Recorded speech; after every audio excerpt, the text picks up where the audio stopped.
So congrats on EO Summit 2024. It was great. Let's call this segment like expectation versus reality. We didn't expect that we will be sold out. That just showed a bit of validation that, okay, people at least wanted to come to the event, spend money. What could have been better is obviously more users, more customers, more people from the industries that I mentioned. So a few months ago, I met up with Aravind Ravichandran in New York City. He's the founder of Terrawatch Space, a newsletter and consultancy that is focused on providing deep yet approachable insights into the world of Earth observation. In June of 2024, Aravind and his team hosted EO Summit in London. This was an event that was focused on bridging the gap between EO data creators, aggregators, and end users of this data. Arvind's thesis for EO Summit was very simple. Create an Earth observation event that is focused primarily on the end users of data. In this episode, we talk about the highs and lows of EO Summit 2024, Arvind's constant push to bridge the EO awareness gap, EO Summit 2025, and the future of the Earth observation industry as a whole. Oh, and since I shot this live in New York City, live from New York, it's the Just Rocket Science Show. Okay, please subscribe. Thanks. Yeah. This is your second time on the podcast. So thanks for being back. Yeah, thanks for having me again. It's great to have you back. You can see a little better in terms of setup. So you have a better setup, and you are number 8, number 9? This will be number 8 when it comes out. Oh, number 8. Yeah, okay. So I'm super excited, but mainly I'm here to talk about EO Summit. First, we'll talk about EO Summit 2024. But before that, why don't you not everybody might be familiar with you yet. So sure. Why don't you give yourself a brief introduction for our audience? Sure. So Aravind, I run Terrawatch. So Terrawatch is it's a company, which is kind of hard to describe. But when it started, it was mostly just a consulting company.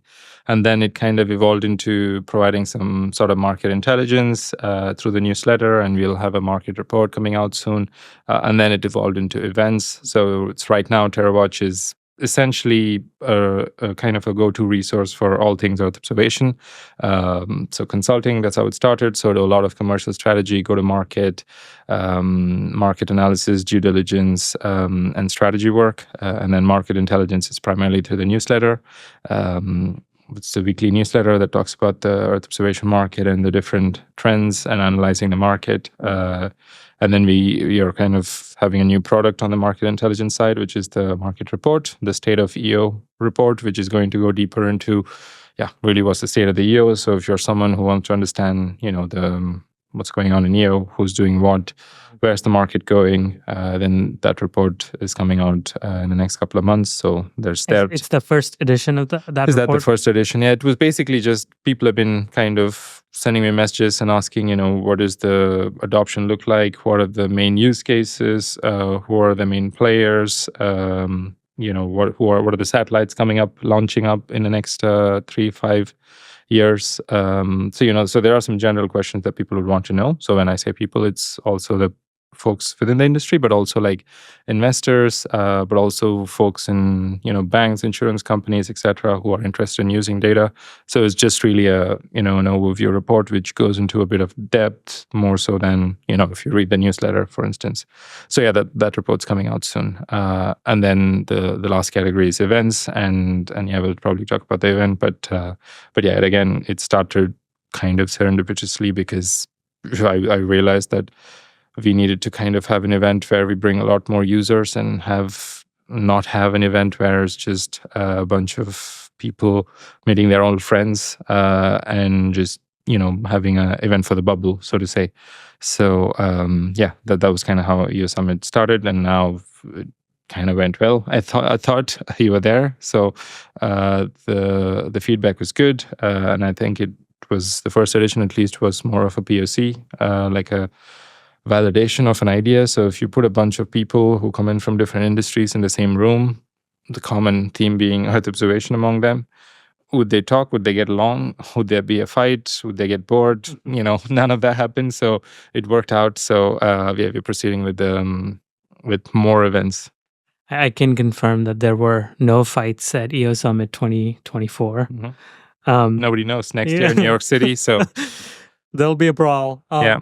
No, this is a great segue into EO Summit 2024. I mean, I'll say on a personal note, when I first started getting involved in Earth observation, I discovered Terrawatch Space newsletter, and I discovered that those insights and articles that you wrote were very approachable. So they're approachable deep dives, and that's exactly how I felt coming into EO Summit 2024. Was there was an attempt, a successful one, albeit, to make it a very approachable conference.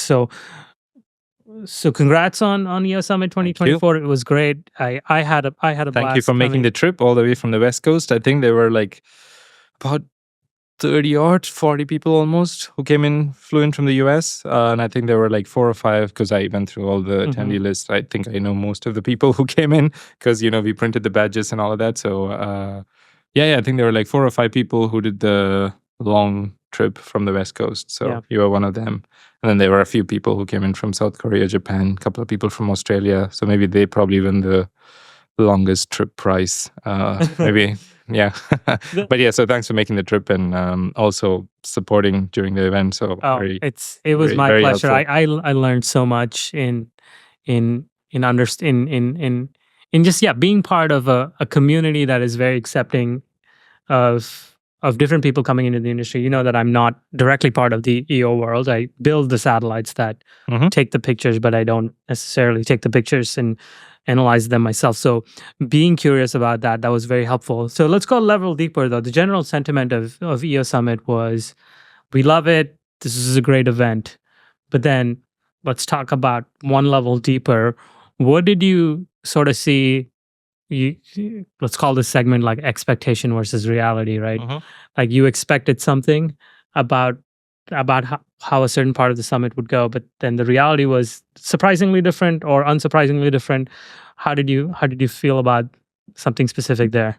About the event, well, there are many things. Well, obviously, the first thing is we didn't expect that we will be sold out. And I think one of the folks that I worked with, the event, Srinath, who was kind of there from day one to support the organization of the event, he can confirm, because we signed a contract for event, and you know how it goes. We are not an event company. This is not what we do. This was an attempt at just trying to do something which I thought was a gap, and a couple of people also agreed with me, so we went ahead and did it. So I guess the surprising part was we were able to, sell out the tickets, and we had to add a few tickets at the end for folks who messaged and kind of asked for last minute tickets. So that was a surprise. So that just showed a bit of validation that, okay, people at least wanted to come to the event, spend money. It's not a free event. It's not a happy hour like this evening we're going to go to, which is a free one. That's an actual conference, which requires, of course, both monetary, but also time commitment, which is a lot to ask from people. So they signed up, which was a good validation. So that was the first surprising thing. And the second surprising thing was also how easy it was to, I guess, get people into the conference to present, especially on the user side. So that was very important to me, because it's not just about like the event being attractive to folks in the industry, which I kind of knew it would be, because there's really no event. And I can say that because I did a kind of a review of all the events that exists in Earth observation, about 80 odd events, and I published the list last year and this year, and we went through all the events before deciding, we have to go through and do this event, because that event does not exist. So I knew the industry would find it accepting and would come in, but the fact that folks in energy or banking or insurance, all the folks who were there, some of whom you might have seen or seen their presentations, them also being interested and accepting. So it was not all easy, because I didn't get everyone I wanted to get, because guess what, Earth observation is not so important for everybody that they would spend money and time to come in. But for whoever came, it was quite easy for them to see why they should come and present and kind of get along and discover what Earth observation has to offer. So I think that was, again, a surprising bit. I think third one is also how somewhat smooth everything went. I think there was no big hiccups. I think a couple of people also remarked that They didn't think this was kind of put together by 4 people. They assumed there was a team behind it. So somehow I think it worked out. And I think the event venue also played a good part because people like the venue and all of that. So yeah, on a high level, I think those are 3 surprising points. And I think what could have been better is obviously more users, more customers, more people from the industries that I mentioned.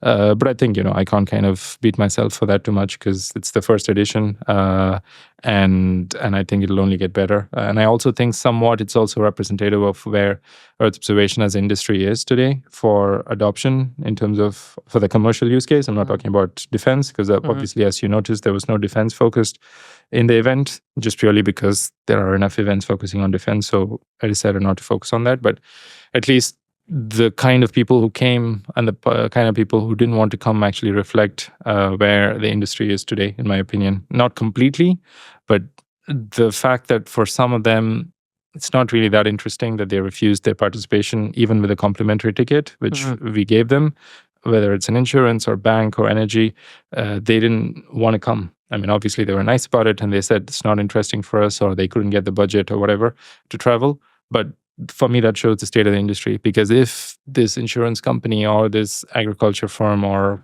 whoever industry is actually finds Earth observation to be strategic and important for them, I think they would take the step to travel and come and participate and present, because basically they were getting a free ticket, but they still refused. So I mean, either they don't like me and have some problems, but more likely they don't think this is interesting for them at this point. And I think that's also the state of the industry today. I doubt it's the former. I Your hope pleasure so. to be around. I hope so. Yeah. Well, I think one of your goals with this was this event was to bridge the awareness gap, not just to the public and the end users, right, but to also bridge the awareness gap between the creators of the data, the aggregators of data, and processors of the data, and the end users of the data. So if you were to score some of these or subjectively score some of these, how did you find that different sectors in EO fared in EO Summit 2024? Like, how did in terms of their participation? In terms of participation, but also sort of trying to bridge that gap of providers and end users of data and everything in between. So we sort of differentiated by sector. Yeah. Well, I think from a Earth observation kind of data provider's point of view, I think they found some value out of it, because they had either some of their current customers or potential customers that they were able to meet across different sectors. So I think most of them are happy, because we had a sponsor survey for a lot of the data providers who were there, and most of them found that to be useful. And it's the same goes for what I call the intermediary users, who are kind of the processors of the data. They get data from different sources and build a solution, which they then serve it up to the end users. So there were some intermediary users, not a lot, but then there were quite a few. Obviously, we had by different track, right? Like, so there were a couple in insurance and finance.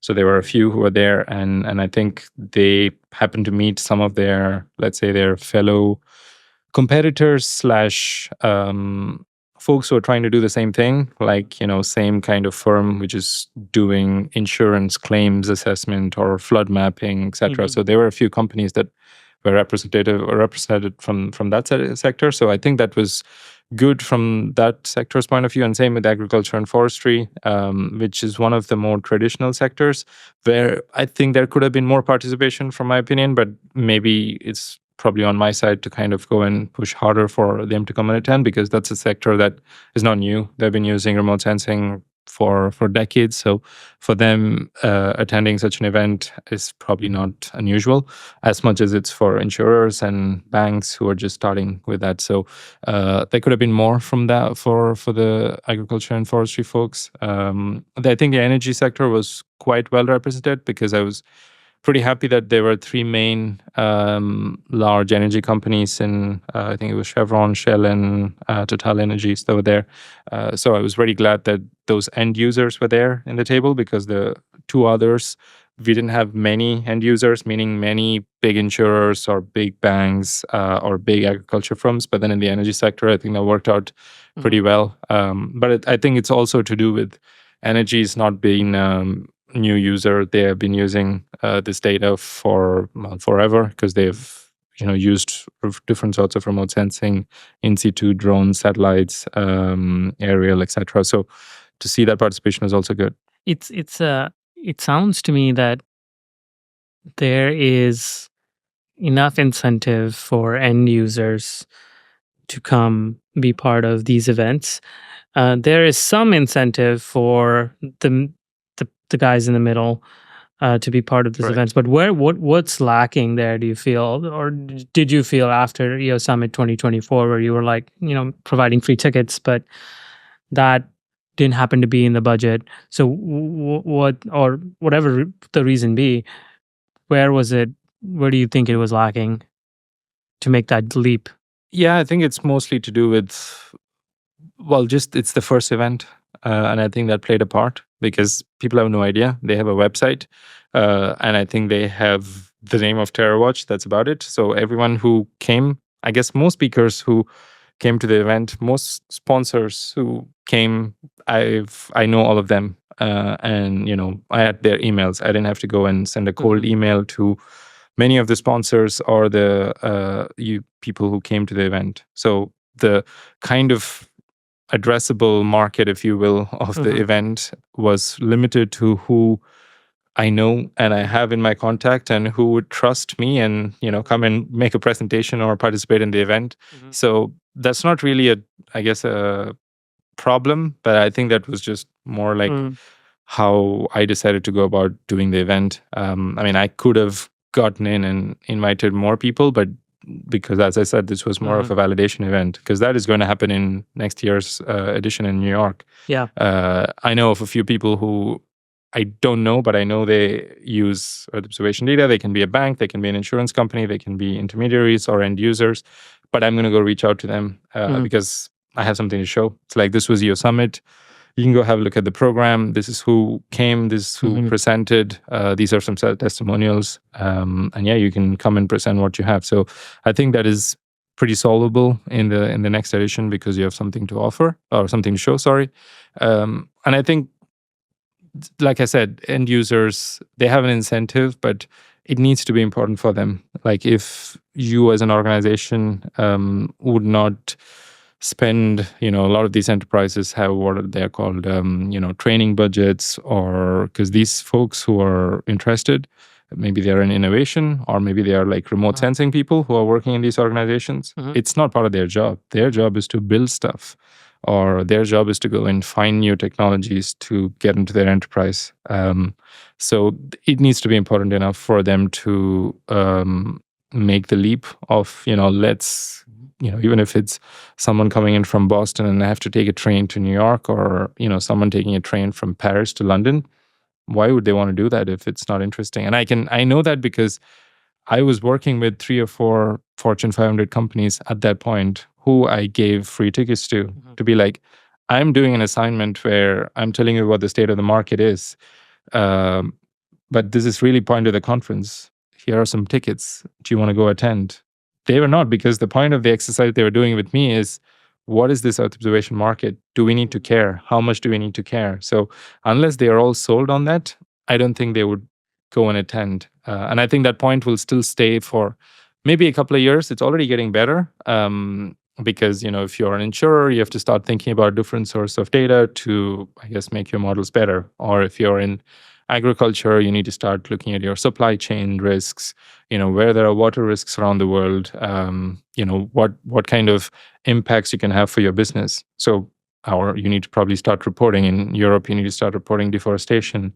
In the US, you need to start reporting climate risk or emissions, depending on where you are. It's in California now. So a lot of companies will start to be become more and more interested. Or if you're in oil and gas, you can just start reporting your emissions. So, it's like the interest is only increasing. So I'm pretty confident that that gap can be kind of overcome a little bit, or like little by little.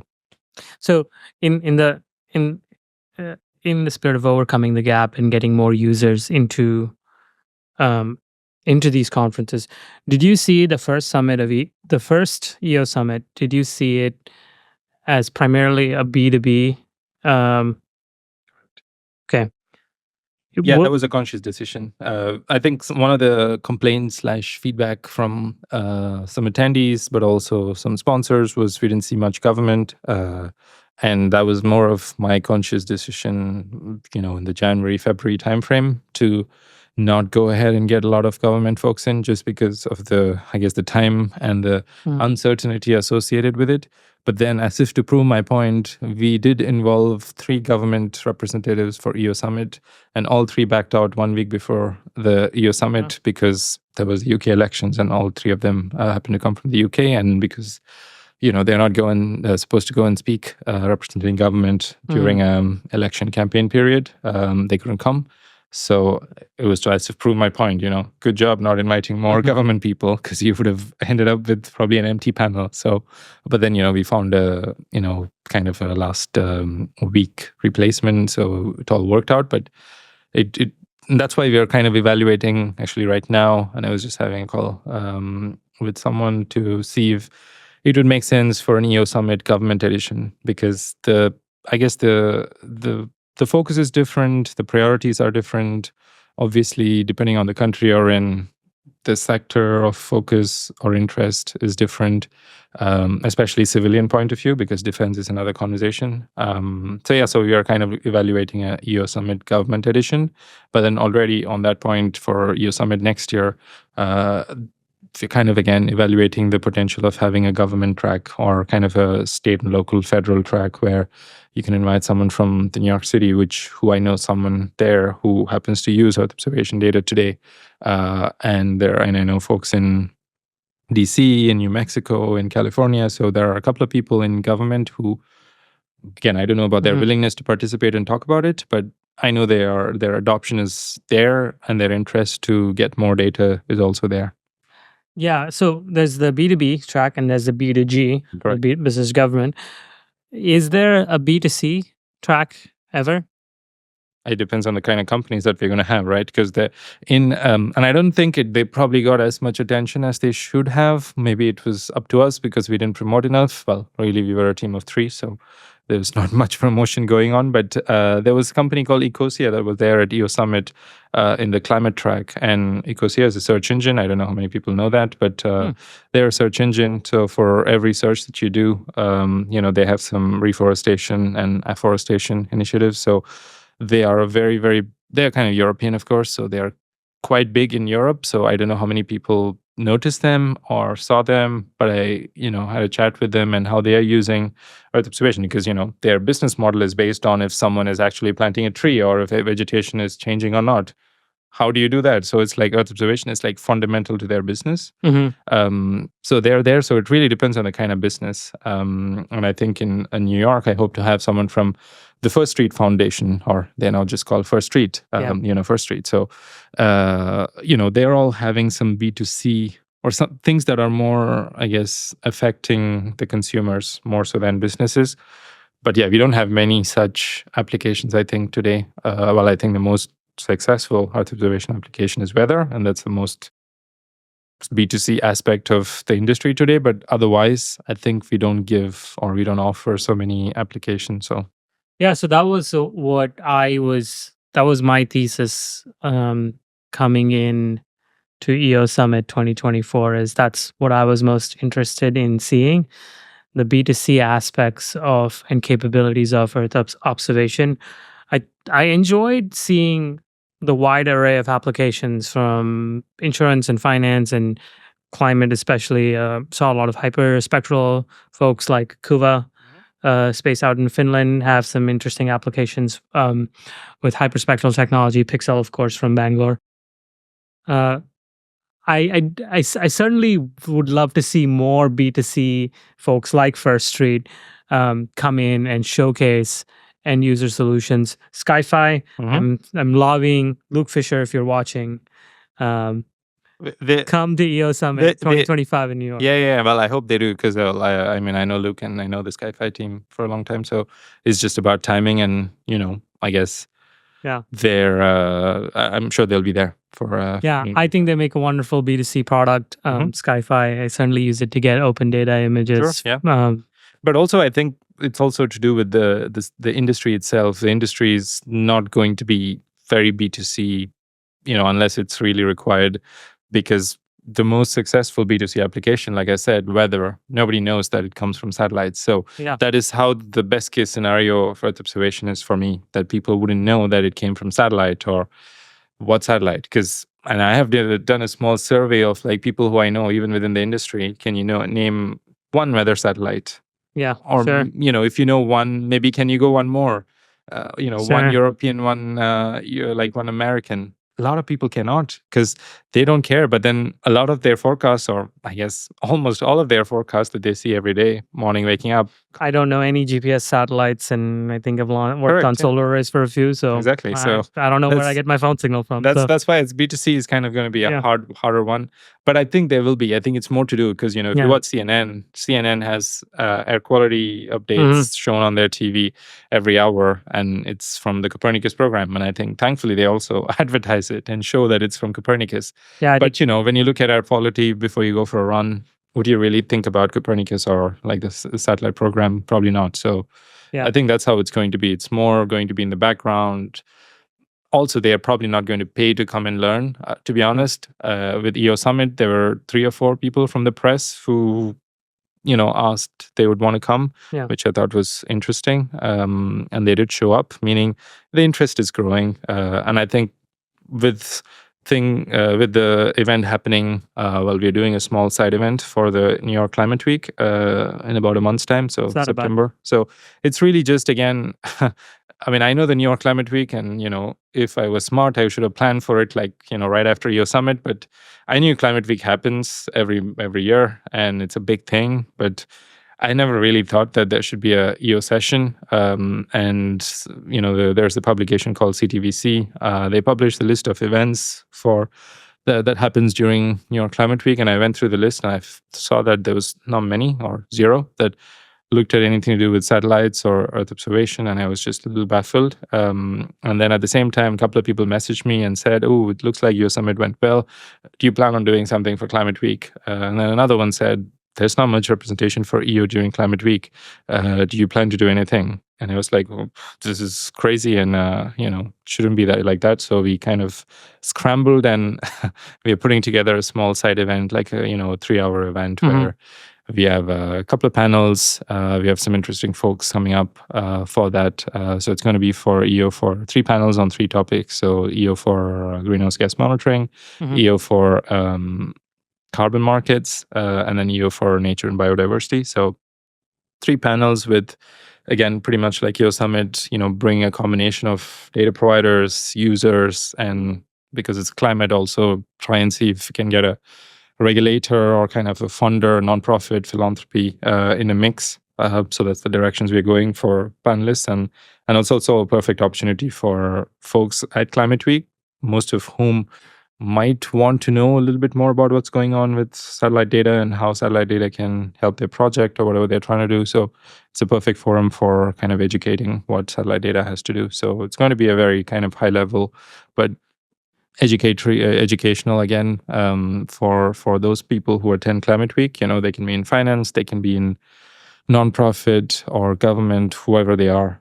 They can come and kind of just get to learn a little bit more about companies that are working in the area, and also trying to make the connection happen. But again, this is more of a almost last minute effort. But if you're trying to do a smaller event, like for 80 to 100 people, in New York City. So that's in September. Yeah, it still is also very baffling to me to hear that there's very little EO representation. I mean, when I think of climate, I think, NASA's CO2 monitoring satellites that are up there, right? And pretty much any climate related endeavor, I think of satellite imagery in my mind. So it's very surprising to me that it's not there. But I'm glad you're putting something up. I think it'll be very fruitful for people to, again, make the correlation between here's EO, here's climate change efforts and towards solving climate change, and then here's Earth observation, and these two are actually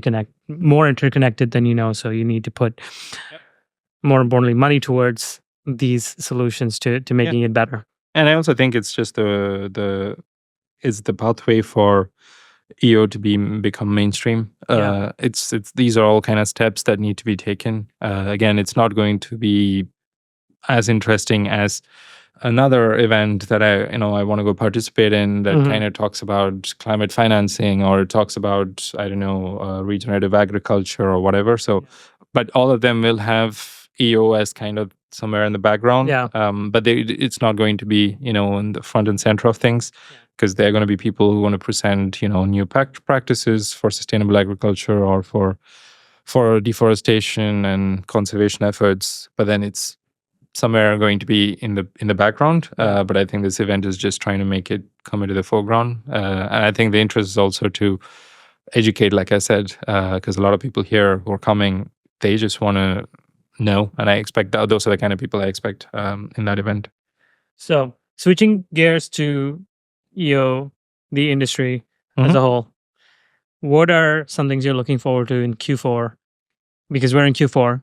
Technically, September is coming in. True. So what are you looking forward to in the industry?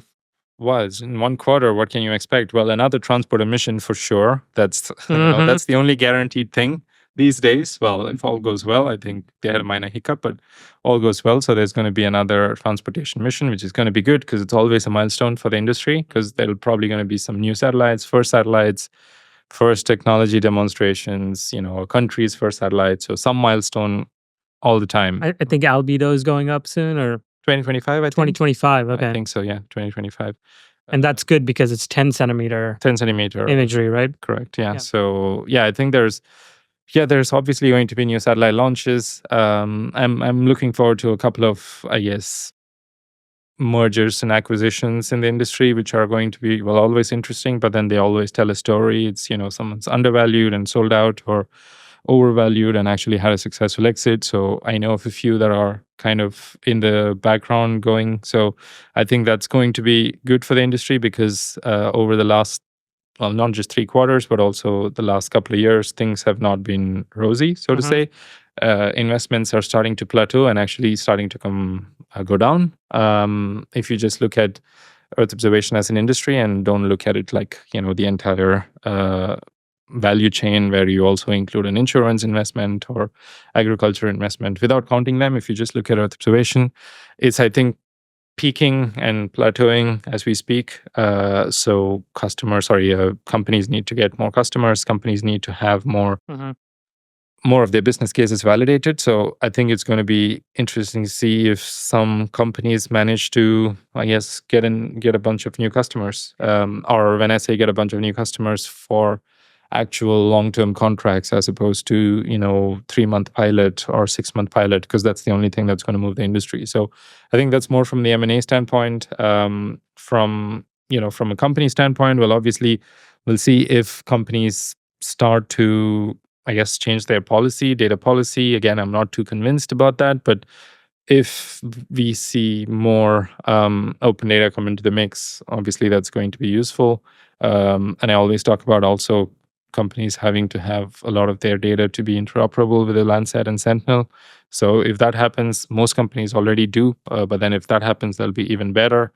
So companies changing their data policy, licensing policy a little bit. Let's see if that happens. But it's hard, in this environment where, you go to a board meeting and say, I want to give away 20% of my archive. You need to make a case. We need to have successful cases. Hopefully Umbra's case is going to be successful a little bit. Satellogic's open data initiative for foundational models. Again, we need to get some numbers to see how successful they have been, and I think that will make the industry move faster.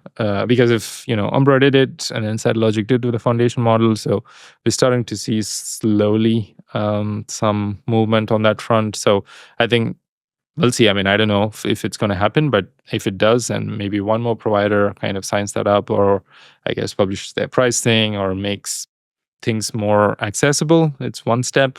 But then accessibility is only one step, because you also need to make data usable. We haven't seen much progress on that front, because a lot of companies give away data for a price or for free. But is that really usable? What does usable mean for different people? And there are some initiatives around what is called analysis ready data. Can we have like one API that can task any satellite that's flying up there, which we don't in terms of a standard format, which is crazy, but that's the state of the industry. So I hope we'll see some kind of progress on that front. And I think we also have a couple of conferences. So conference time is also some time for, I guess, more announcements, whether it's contracts or partnerships. So hopefully we'll see also more partnerships, because, I mean, it's baffling that a lot of Earth observation companies kind of market themselves as competitors, but then in reality, they're actually partners, because as an end user, and I've worked with a few, they have to combine A and B and C in order to get their answer. But then today, A, B, and C are positioning themselves as competitors, which doesn't make sense. And also that, sorry? Because you need all three. Yeah, you need all three, and their pricing mechanisms don't support it, because they're all kind of charging for something that is, if you were a customer and trying to buy in all three, your budget is tripling, as opposed to, it's like it does not make rational sense how the adoption is happening now. And I think hopefully we'll see some changes in Q4, because for me it's inevitable. It's the growth of the industry is not inevitable, but the companies going in that direction is inevitable. When that happens is anybody's guess. Right now, companies are not forced to go in that direction, because the defense budgets around the world are going up. Mm-hmm. Countries want to launch their own constellations, which means, if you're a company and you're getting all of these companies in your pipeline, prospect lead pipeline, like, standardizing your business model or giving away your archives, is that really of interest? Because you have big money coming your way. So it's inevitable, but probably it's not going to be, very, very soon. That's kind of how I see. Yeah, I'm hopeful for that portion of the industry, specifically from the B2C aspects that I talked about, and what open data can enable with B2C. And I think Gabe Domnocello from Umbra did tell me that they made still plenty of profit giving away 20% of their archive, or over $1 million worth of free images. Yep. So the Umbra is, according to Gabe, is doing well. Yeah. Well, so I think doing well is kind of relative, right? Like, I think I saw ISI doing almost 100 million. Is it doing well? I mean, if you compare it to, a couple of companies just down the road in New York, it's probably not that good, because they are probably making $500 million or probably $1 billion. So doing well is relative, but I guess compared to the track you're into, right? Insurance. 100%. Yeah. But I think from Umbra's perspective, I think they at least set the norm where, they were not in an either or. They were not like, okay, let's target big contracts, and then at some point we'll go and open up our archives. They kind of went for a, doing both model. Mm-hmm. They'll also go after big contracts, but then they will also give away imagery. And as Gabe said, they're doing well, so it works. So it's now a question of how many are going to follow that. And if it works, yeah. Well, I'm very much looking forward to EO Summit 2025 in New York City. Yeah. It's another reason for you to come to New York City. I don't need any other. I'm already here. Yeah. I will be at EO Summit 2025. What is your one sentence pitch for EO Summit 2025? Yes.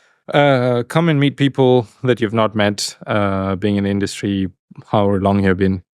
Yeah. What are you most excited about for this next edition of the summit? Really, I think that's just going to be a version of what I just said, because that has been I guess the most satisfying feedback that I've got is we met a lot of new people. I mean, some of them regretted that they spent a lot of time with people who they already knew, because there were a ton of new people available for them to meet. And I think it's only going to get better. Well, obviously, the summit here is slightly bigger than the one in London in terms of number of attendees. It's going to be about 500. So in London, it was 350-ish.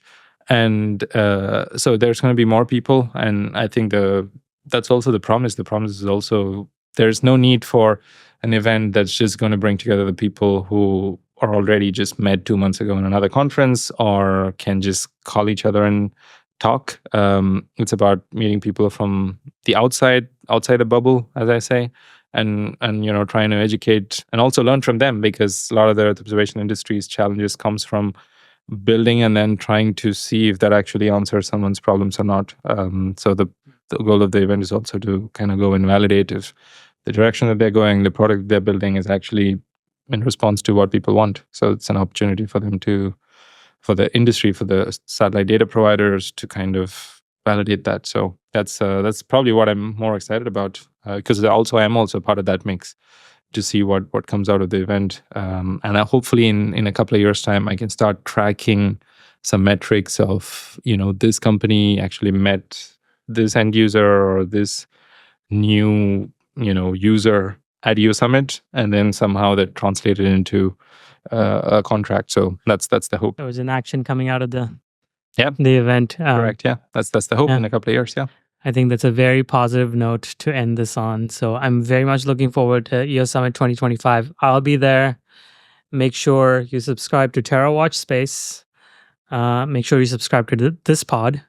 And make sure you register to attend EO Summit 2025 in the greatest city on earth, New York City.